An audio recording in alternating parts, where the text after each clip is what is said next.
Assalamualaikum warahmatullahi wabarakatuh. Alhamdulillah, wa syukrulillah, la haula wala quwata illa billah. Amma ba'du, para sahabat-sahabat kaum muslimin wal muslimat yang dimuliakan Allah. Kita jumpa kembali lagi di channel Belajar. Kali ini akan mengupas sekilas tentang biografi makam Mbah Priok. Habib Hasan Muhammad Al-Haddad atau Mbah Priok merupakan tokoh yang dipercayai penyebar agama Islam di Jakarta, Indonesia. Makam keramat berusia 100 tahun ini terletak di Koja, berhampiran Pelabuhan Tanjung Priok, Jakarta. Makam itu menjadi tempat ziarah dan menjalankan berbagai kegiatan keagamaan. 1. Tanjung Priok merupakan pelabuhan utama di Indonesia.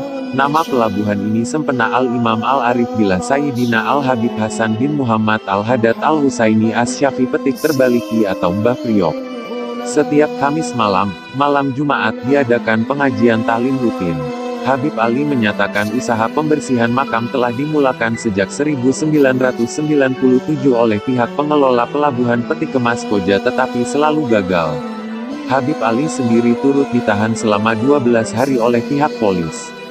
2. Pada tanggal 14 April tahun 2010, operasi merobohkan bangunan-bangunan haram sekitar makam Habib Hasan mencetuskan ketegangan hingga 144 orang cedera. Ketua Polis Daerah Metro Jaya, Wahono menyatakan berlaku salah paham di kalangan orang awam yang menyangka makam itu hendak dirobohkan.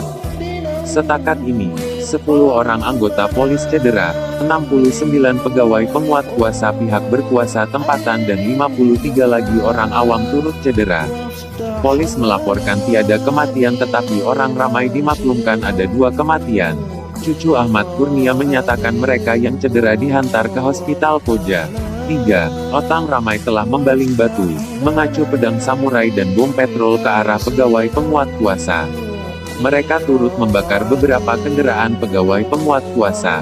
Operasi membersihkan bangunan dan rumah haram ditangguhkan ke tarik lain. 4. Ramai yang percaya bahwa makam Mbah Priok merupakan paku bumi yang dijaga keberadaannya oleh malaikat dan Allah SWT. Mbah Priok dianggap sebagai wali di Jakarta. Bahkan pihak Belanda terdahulu mengarahkan makam keramat ini tidak di Banggu, di Bingkar atau dipindahkan dari pinggir laut. Sesungguhnya makam ini menyimpan pelbagai cerita mistik. Hadis selengkapnya ada dalam riwayat Imam Bukhari tentang waliullah.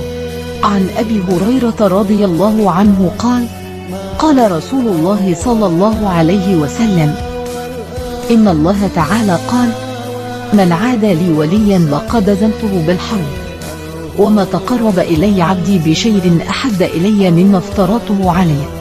ولا يزال عبدي يتقرب إلي بالنوافل حتى أحبه فإذا أحببته كنت سمعه الذي يسمع به وبصره الذي يبصر به ويده التي يبطش بها ورجله التي يمشي بها ولئن سألني لأعطينه ولئن استعاذني لأعيذنه. Dari Abu Hurairah radhiyallahu anhu berkata, Rasulullah shallallahu alaihi wasallam bersabda, sesungguhnya Allah Ta'ala berfirman, siapa yang memusuhi waliku maka aku telah mengumumkan perang dengannya.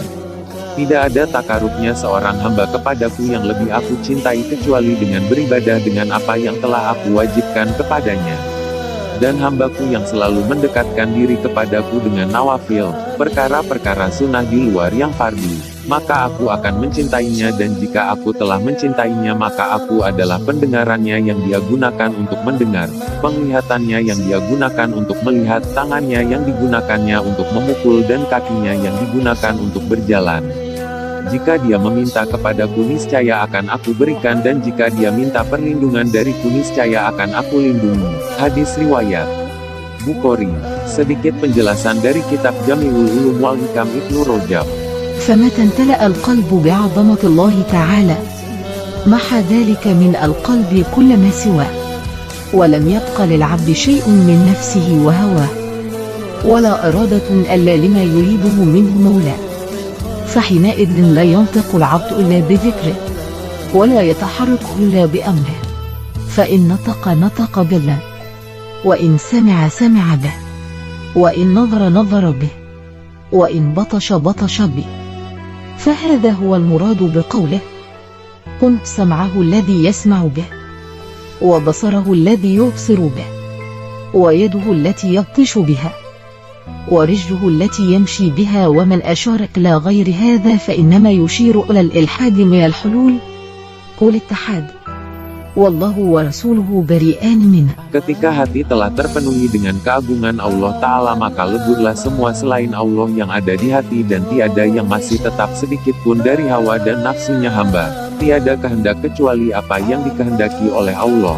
Maka saat itu seorang hamba tidaklah berbicara kecuali dengan zikir kepada Allah. Tidaklah bergerak kecuali dengan perintah Allah. Jika berkata-kata maka berkata-kata dengan Allah. Jika mendengar maka mendengar dengan Allah. Jika melihat maka melihat dengan Allah, dan jika memukul maka memukul dengan Allah. Inilah yang dimaksud dengan, aku adalah pendengarannya yang dia gunakan untuk mendengar, penglihatannya yang dia gunakan untuk melihat, tangannya yang digunakannya untuk memukul, dan kakinya yang digunakan untuk berjalan. Barang siapa yang mempunyai isyarat makna yang lain dari ini, maka dia telah berisyarat kepada ilhad atau luar agama Islam, yaitu paham hulul atau Allah masuk ke manusia, atau paham itihad atau Allah bersatu dengan manusia. Allah dan Rasulnya terbebas dari kedua paham tersebut. Wallahu a'lam. قوله ولئن سألني لأعطينه ولئن استعاذني لأعيذنه. وفي الرواية الأخرى إن دعاني أجبت وإن سألني أعطيت، يعني أن هذا المحبوب المقرب له عند الله منزلة خاصة تقتضي أنه إذا سأل الله شيئا أعطاه إياه، وإن استعاذ به من شيء أعاذه منه، وإن دعاه أجابه، فيصير مجاب الدعوة لكرامته على الله عز وجل. وقد كان كثير من السلف الصالح معروفا بإجابة الدعوة. Sedangkan firman Allah, jika dia meminta kepadaku niscaya akan aku berikan, dan jika dia minta perlindungan dariku niscaya akan aku lindungi. Dalam riwayat yang lainnya, jika berdoa kepadaku maka aku kabulkan, jika meminta kepadaku maka aku berikan. Maksudnya adalah orang ini disebut al-mahbub atau orang yang dicintai dan dekat. Dia mempunyai kedudukan di sisi Allah secara khusus yang bisa menjadikan dia jika meminta sesuatu kepada Allah maka Allah memberikannya. Jika meminta perlindungan dari sesuatu maka Allah melindungi darinya, dan jika berdoa kepada Allah maka mengijabahinya, maka dia menjadi orang yang doanya selalu terkabul sebab karomahnya dia kepada Allah Azza wa Jalla. Dan banyak sekali ulama salaf yang soleh terkenal dengan doanya yang mustajab. Wallahu a'lam.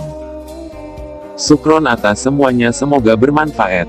Tetap semangat. Akhir kalam kami Ahmad Tajri mengucapkan wassalamualaikum warahmatullahi wabarakatuh.